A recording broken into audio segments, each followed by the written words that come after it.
So hello and welcome to my channel way to PCS. So आज हम लोग अपना जो मेंस का लेक्चर सीरीज चल रहा है जीएस पेपर 1 का, जिसमें टोटल 12 टू 15 टॉपिक्स है, जिससे क्वेश्चंस आते हैं 6 और उसमें से ही 3 क्वेश्चंस करने रहते हैं। उसका 8 टॉपिक मैं ऑलरेडी करवा चुका हूँ। ये 9th टॉपिक है और 9th टॉपिक का नेम है बिहार में पश्चिमी शिक्षा का विकास, growth of western education in Bihar. तो इन जनरल ये क्वेश्चंस पूछे जाते हैं। 38 मार्क्स में तो कम चांस रहता है, लेकिन 19 मार्क्स में आ सकता है और कभी कभी 38 मार्क्स में भी ये पूछे जाते हैं। तो जब 19 मार्क्स में आएगा तो ये क्वेश्चन 2 पेज में ही हम लोगों को जनरली लिखना रहेगा। बट ऐसा भी हो सकता है कि वेस्टर्न एजुकेशन एंड प्रेस दोनों को मिक्स करके वो पूछ लें। तो मैं अपना मॉडल आंसर दिखाऊंगा जो मेरे हैंड रिटन नोट्स हैं उसमें, कि एक टेस्ट सीरीज के लिए मैं लिखा था कि उसमें अगर हम लोगों को कभी ये पूछ लिया जाए कि दोनों चीज़ को जोड़ करके कि वेस्टर्न एजुकेशन और साथ ही साथ प्रेस का, तो कैसे लिखना है 4 पेज में, या फिर एक ही क्वेश्चन को 4 पेज में कैसे लिखना है या 2 पेज में कैसे लिखना है। तो बिना देर के हुए चलिए हम लोग शुरू करते हैं इसको। तो एक क्वेश्चन था मेरे पास जो एक टेस्ट सीरीज में देता था, उसमें मैं लिखा था describe the development of education and press of modern Bihar and also describe the role of education and press in the national movement. तो इस तरह से ये 38 मार्क्स का क्वेश्चन आ सकता है। तो मैं अपना मॉडल आंसर भी आपको दिखाऊंगा। पहले हम लोग कंटेंट कर लेते हैं। तो देखिए कंटेंट में क्या है कि कुछ की पॉइंट्स है जो कि आपके आंसर की में होनी ही होनी चाहिए, जिसमें कि एटलीस्ट ये जो कलकत्ता मदरसा है ये पहला एक तरह से समझिए कि एजुकेशनल इंस्टीट्यूट, चाहे वो मदरसा हो, चाहे कॉलेज हो, चाहे मेडिकल कॉलेज हो, चाहे इंजीनियरिंग हो, तो उसमें पहला जो है 1781 ईस्वी में एस्टेब्लिश किया गया था वारेन हेस्टिंग्स के द्वारा। उसके बाद फोर्ट विलियम कॉलेज ये जो एस्टेब्लिश किया गया था वेलेस्ली के द्वारा, किसके लिए? ट्रेनिंग देने के लिए। किसको? सिविल सर्वेंट को। ठीक है, बट ये संभव हो नहीं पाया तभी, तो बाद में इसको ट्रेनिंग इंस्टीट्यूट के बदले में वो लोग एज ए गोडाउन और दूसरे यूज़ के लिए लाइक ऑफिस तरह का यूज़ करना शुरू कर दिए। तो एटलीस्ट आपका आंसर में ये दोनों चीज़ होना चाहिए। इसके बाद जो मेजर स्टेप था पहला, वो था चार्टर एक्ट 1813। 1813 के चार्टर एक्ट में ये बोला गया कि 1 लाख रुपी जो है एनुअली हम लोग खर्च करेंगे। उस समय में बोला गया था किस पे? एजुकेशन ऑन मॉडर्न साइंस पे। हालांकि उस समय में ये दिया नहीं गया, बट पहली बार ऐसा बताया गया। नेक्स्ट आप उसका जो जाइएगा तो स्पीच में एक दो चीज़ और हुआ था, बट हम लोगों के लिए जो इम्पोर्टेंट है वो है लॉर्ड मैकेलेज मिनट। तो लॉर्ड मैकेलेज मिनट जो है वो क्या हुआ था कि उन्होंने कहा था कि the Indian learning was inferior to British learning, government soon made English as the medium of instruction in English in school and colleges. और उन्होंने एक थियरी दिया था जिसका नाम था downward filtration theory. Government open few English school college thus neglecting the mass. तो वो क्या बोले थे कि कुछ लोगों को हम लोग इंग्लिश में एजुकेशन देंगे और बाद में वो लोग जो है वो नीचे में अपने लोगों को सिखाएंगे, यानी वो पर्कुलेट होकर के नीचे तक इंग्लिश आएगा। इसीलिए इसको डाउनवर्ड फिल्ट्रेशन थियरी, यानी टॉप में एक दो लोग को सिखाएंगे, वो फिर अपने नीचे नीचे लोगों को सिखाएंगे और फिर धीरे धीरे करके जितना उनको एजुकेटेड आदमी चाहिए वो मिल जाएगा। बेसिकली वो ऐसा नहीं था कि ये करके इंग्लिश सिखा करके इंडियन को भला कर रहे थे, बल्कि वो अपने लिए रिसोर्स ढूंढ रहे थे। अगर वो यूरोप से लाते सेम आदमी को तो उनको जितना पे करना पड़ता, अगर इंडियन को पे करना पड़ता तो वो बहुत कम होता। तो इसीलिए वो चाह रहे थे कि इंडियन में भी सिखाया जाए और इंग्लिश में ही सिखाया जाए, क्योंकि उससे उनका काम आसानी हो जाता। तो लॉर्ड मैकेले मिनट को आप ध्यान दीजिएगा 1835 में। तो ये एक लाइन में आपको मेंशन कर देना है, एक दो लाइन में। वुड्स डिस्पैच ये जो है मैग्ना कार्टा है इंग्लिश एजुकेशन का इंडिया में। ओके, ये प्रीलिम्स में भी बहुत बार पूछा जाता है, मेंस में तो पूछा ही जाता है। विच रिजेक्टेड द अर्लियर, जो ऊपर में डाउनवर्ड फिल्ट्रेशन थियरी था उनको वो रिजेक्ट कर दिए और बोले कि नहीं नहीं, हम लोगों को ब्रिटिशर्स जैसे ब्रिटिश में यूनिवर्सिटीज है उसके तौर पे हम लोगों को यहाँ पे एजुकेशन सिस्टम को बढ़ावा देना चाहिए। साथ ही साथ female education, vocational education, teacher training, इन सब चीज़ों को भी बढ़ावा देना चाहिए। तो इनका जो मैग्ना कार्टा था इसको फॉलो करने के बाद ब्रिटिशर्स ने 3 यूनिवर्सिटी कहाँ कहाँ, तो पहला जो है कलकत्ता में, दूसरा बॉम्बे में, तीसरा मद्रास में, वहाँ पे ओपन किया 1857 में। पहला वोमेन स्कूल जो है वो बेनाथन डेक्कन के द्वारा कलकत्ता में ही 1849 ईस्वी में ओपन किया गया। और साथ ही साथ पूसा बिहार में एग्रीकल्चर इंस्टीट्यूट खोला गया। ओके, तो ये आप जरूर मेंशन कीजिएगा, हाईलाइट कर दीजिएगा। कम इंटू एग्जिस्टेंस कब? 1902 ईस्वी में। ओके, उसके बाद एक रुड़की, आईआईटी रुड़की जिसको हम लोग आजकल देख रहे हैं, उसको इंजीनियरिंग इंस्टीट्यूट एट रुड़की भी स्टार्ट किया गया। तो ये सारा चीज़ वुड्स डिस्पैच के बाद संभव हो पाया। फिर सैडलर कमीशन के बारे में भी आप लिख दीजिएगा कि the mostly focusing on university education and it recommended university should function as a centralised unitary residual training teaching autonomous body. और वो फिर क्या बोले थे कि ऑन हिज रिकमेंडेशन 7 न्यू जो है वो खोला गया इंडिया में, जिसमें पटना में जो हम लोग देखते हैं 1917 में, इसको जरूर हाईलाइट कीजिएगा। ओके, तो वो अगर सारा नाम नहीं भी याद रहे तो एटलीस्ट ये याद रख लीजिएगा कि सेडलर कमीशन के रिकमेंडेशन के बाद 7 नया यूनिवर्सिटी खोला, जिसमें पटना में भी खोला गया। फिर हिंदी में भी वो सारा चीज़ है। इसके बाद इसके बाद क्या हुआ था कि these policies also impact on education of Bihar Bengal which were single state. तो ये सारा पॉलिसी जो है 1912 तक तो बंगाल बिहार एक ही था, तो ये बंगाल को भी इम्पैक्ट किया, साथ ही साथ बिहार को भी इम्पैक्ट किया। कलकत्ता हम लोगों का कैपिटल हुआ करता था, मेजर ट्रेडिंग सेंटर भी था। सो जो बंगाल में जो लोग थे तो उनको स्पेशल अटेंशन मिलता था। जो बिहार के लोग थे वो कलकत्ता से हम लोग दूर होते थे, तो जब तक आप सेंटर से दूर रहिएगा, और लैंग्वेज डिफरेंसेस के कारण भी जो बंगाली पीपल थे उनको अधिक वहाँ पे तवज्जो दिया जा सकता है, एक तरह से आप इसे बोल सकते हैं। बिहार का जो लिटरेसी रेट था ओवरऑल 1927 में अगर देखिएगा वो जस्ट 7.75 था, और इवन 1927 में जो महिला का जो तो गर्ल्स अटेंडेंस वो 0.7% था। आप अंदाजा लगा सकते हैं कि कितना कम, 9 के बराबर था। Okay, there was lack of school and college university in the Bihar and people had to go to Bengal for higher education. Due to this all major position जो था यूनिवर्सिटी का, क्योंकि बिहार के लोग जाते थे वहाँ पे, तो जो लोकल था ऑब्वियसली उनका बोलबाला होगा, तो वो यूनिवर्सिटी गवर्नमेंट सर्विसेज में उनका डोमिनेशन था बंगाली का, ऐसा देखा भी जाता था। और यही एक बड़ा कारण बन गया कि बंगाल को बिहार से अलग करने की मांग चलने लगा वहाँ पे। तो वहाँ पे जो कलकत्ता यूनिवर्सिटी में सच्चिदानंद सिन्हा, डॉक्टर राजेंद्र प्रसाद, ये लोग थे, वो लोग वहाँ पे हल्ला करने लगे कि अब हम लोगों को सेपरेट बिहार चाहिए। It also become the reason for demanding separate state of Bihar, और लेटर हम लोगों को इसमें सफलता भी मिली। ओके, तो वही सारा चीज़ है यहाँ पे। तो इतना रीजन था कि आप इंट्रोडक्शन में और थोड़ा बहुत बॉडी में यहाँ से कंटेंट लेकर के आप दे सकते थे। अब है कि अगर चूंकि क्वेश्चन में आपको पूछा गया कि बिहार में खास करके, तो आपको मॉडर्न बिहार पे थोड़ा अधिक फोकस करना है, तो उसके लिए मैं अलग से आपको ये सेक्शन दे रहा हूँ जिसमें below are the some educational development in Bihar. क्या क्या हुआ था? तो जो पहला हुआ था कि पटना में एक इंग्लिश मीडियम में स्कूल खुला था 1835 ईस्वी में, और उसके बाद जिला हाई स्कूल पूर्णिया में खुला, आरा में खुला, छपरा में खुला, बिहार शरीफ में खुला। लेकिन पहला 1835 ईस्वी में कहाँ पे खुला था? वो पटना में खुला था। ओके, दूसरा पटना कॉलेज का जो स्थापना हुआ था वो 1863 ईस्वी में हुआ था, और ये oldest institution of Bihar for higher education है। और इसके बाद उस समय के तात्कालिक बिहार जो थे उसमें रांची, हजारीबाग, मुंगेर, मुजफ्फरपुर सब में भी खुल गया कॉलेज। फिर पटना साइंस कॉलेज आप जरूर मेंशन कीजिएगा, ये 1928 में, प्रीलिम्स के लिए भी इम्पोर्टेंट है। साथ ही साथ PMCH Patna medical college and hospital जो है वो 1925 में, और 1925 में क्या हुआ था? और आरएसएस का भी स्थापना हुआ था। तो खैर, तो पीएमसीएच जो था वो बना 1925 ईस्वी में, और फिर दरभंगा जो मेडिकल कॉलेज है डीएमसीएच जिसको बोलते हैं, वो 1947 में, जब हम लोग आज़ाद हो रहे थे उससे कुछ दिन पहले ये फॉर्म हुआ था। साथ ही साथ ISM Indian school of mines Dhanbad जो है वो 1926 ईस्वी में बना था। अभी का जो आप एनआईटी पटना देख रहे हैं वो बहुत पुराना इंस्टीट्यूट है, उसका इतिहास बहुत ही बड़ा है। तो वो जो शुरुआत में देखिएगा कि सबसे पहले बार 1886 ईस्वी में इसको एक सर्वे ट्रेनिंग स्कूल के रूप में ओपन किया गया था। तो काइंड ऑफ आप बोल सकते हैं कि वहाँ पे सर्वे जो बिहार का होता था उसके लिए वो इंस्टीट्यूशन इनिशियली खुला गया था।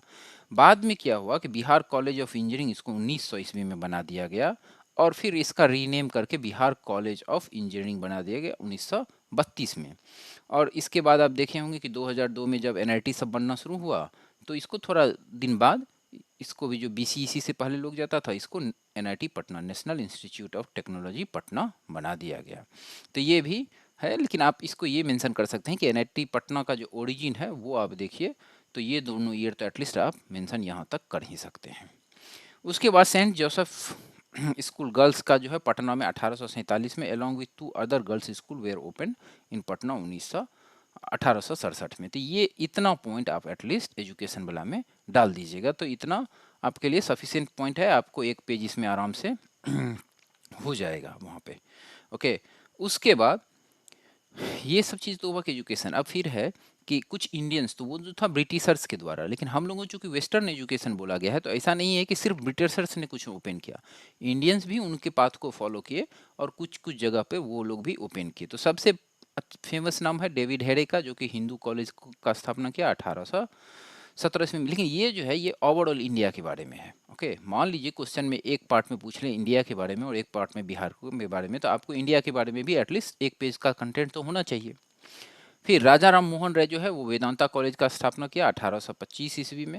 ओके, जहाँ पे both Indian learning as well as western science were offered, दोनों चीज पढ़ाया जाता था। आर्य समाज के संस्थापक दयानंद सरस्वती जी, उन्होंने डीएवी, ओके, तो डीएवी स्कूल का स्थापना बिहार में किया फॉर रिवाइवल ऑफ वैदिक एजुकेशन, और ये पटना और दानापुर का जो एरिया है उसके आसपास में ये स्थापना किया गया था। ओके, मुजफ्फरपुर बिहार में साइंटिफिक सोसाइटी वाज एस्टेब्लिश 1872 ईस्वी में बाय इमदाद Ali Khan and it's branches open in Patna and गया। तो ये भी इंपॉर्टेंट है, ये लाइन आप दोनों में मेंशन कर सकते हैं। Mohammedan Anglo Arabic school was establish in 1886 in Patna on खुदा बख्श लाइब्रेरी 1891। ओके, अब है कि ड्रॉबैक क्या था ब्रिटिश एजुकेशन सिस्टम का। तो अगर क्रिटिकली एनालाइज बोल दिया जाएगा तो आपको ये भी लिखना होगा। तो it was guided by the need of regular supply of qualified Indian. तो उनको कुछ भी मतलब नहीं था इन सब चीज़ से कि इंडियन का एजुकेशन सिस्टम सुधर जाए, उनको रेगुलर सप्लाई चाहिए था क्वालिफाइड इंडियन का, इसीलिए वो लेके आए थे। तो उनका मेन फोकस यही था, सभी को पढ़ाना नहीं था। Educated Indian would expand market for British good. तो उनको लग रहा था जब वो मेरे सब्जेक्ट पढ़ेंगे तो वो मेरे से थोड़ा बहुत कल्चरली भी थोड़ा मैच करने लगेंगे, और फिर जो जैसा पोशाक, जैसा भूष भाष वैसा हम लोग कपड़ा पहनते हैं वैसा वो लोग भी पहनने लगेंगे। तो जैसे आप देखिएगा कि पुराने लोग जितने भी होंगे उनका जनरली आपको फोटो मिलेगा कोट में, लॉयर वॉयर सब का, टाई कोट। तो वो सब कहाँ का था, वो ब्रिटिशर्स का ही था। तो ब्रिटिशर्स चाह रहे थे कि अपना मार्केट भी साथ ही साथ एक्सपेंड किया जाए। उसके बाद इट ग्लोरीफाइड ब्रिटिश कनकर, और उनका जो सब्जेक्ट था उसमें हमेशा ये दिखाया जाता था कि ब्रिटिश जो है वो महान है, ब्रिटिश जो है वो महान है, यही रटवाया जाता था उन लोगों को वेस्टर्न एजुकेशन में। तो उससे क्या होगा कि वो मतलब इंडियन के दिमाग में बैठ जाएगा कि हाँ ब्रिटिशर्स जो है वो रियली में सुपीरियर है हम लोगों से। तो वो उनका एक मकसद वो भी था एजुकेशन लाने के लिए इंग्लिश मीडियम में। English had been made compulsory for the government employment. तो गवर्नमेंट का जो आपको नौकरी करना है तो आपको इंग्लिश पढ़ना ही पड़ेगा, तो आप नहीं भी चाहिएगा तो आपको पढ़ना पड़ेगा। तो एक ये था। और मास एजुकेशन को जो है नेग्लेक्ट कर दिया गया था, जैसे कि आप देखे ही थे कि डाउनवर्ड फिल्ट्रेशन थियरी था, तो उसमें मास एजुकेशन को छोड़ दिया गया था। एजुकेशन जो था, चूंकि आपको ब्रिटिश के लिए पढ़ना है तो आप हो सकता है कि आप यहाँ पढ़े, या कोई लोग विदेश में ही जाते थे पढ़ने पढ़ने, पहले लोग बोलते थे कि बिलैत से पढ़ के आए। बिलैत कुछ नहीं था, बिलैत का मतलब ब्रिटिश से पढ़ के आया, ब्रिटेन से पढ़ के आया।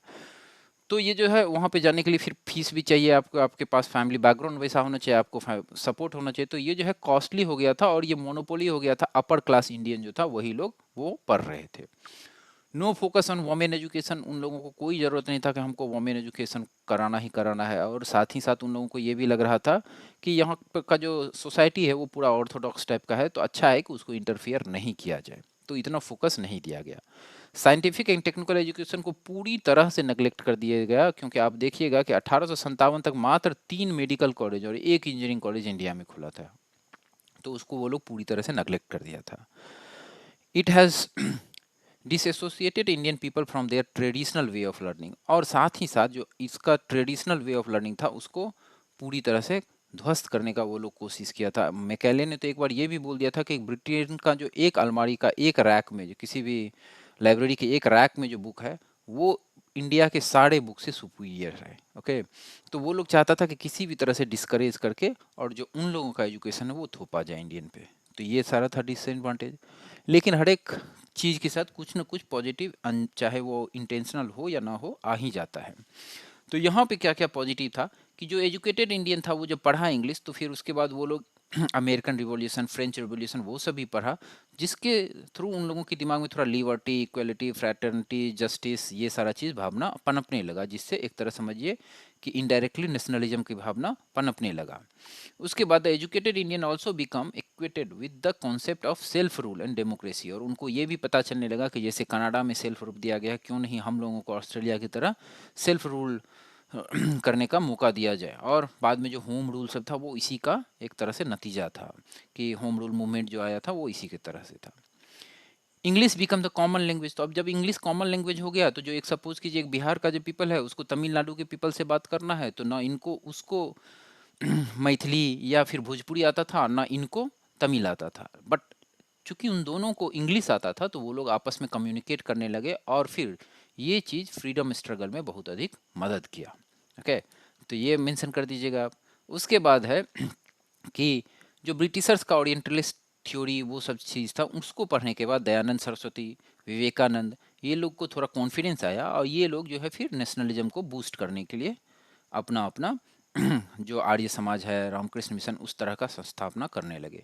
फिर जो आरसी दत्ता, दादा भाई नेरोजी, ये लोग जो थे वो लोग ड्रेन थियरी, वो लोग एक्चुअल में समझने लगे कि उनका प्रिंसिपल क्या है। बेसिकली इंग्लिश कुछ नहीं कर रहा है, यहाँ से जो है उसका इकोनॉमिक इंटरेस्ट है, यहाँ से ले जा रहा है और बाहर में वो बेच रहा है और अपना जो हैंडीक्राफ्ट या जो भी इंस्टीट्यूशंस है उसको वो पूरी तरह से बर्बाद करने में लगा हुआ है। तो ड्रेन थियरी का वो सिद्धांत दिया और जिससे फिर लोगों के मन में उनके अगेंस्ट, ब्रिटिश के अगेंस्ट भावना पनपने लगा कि इन लोगों को यहाँ से हटाया जाए।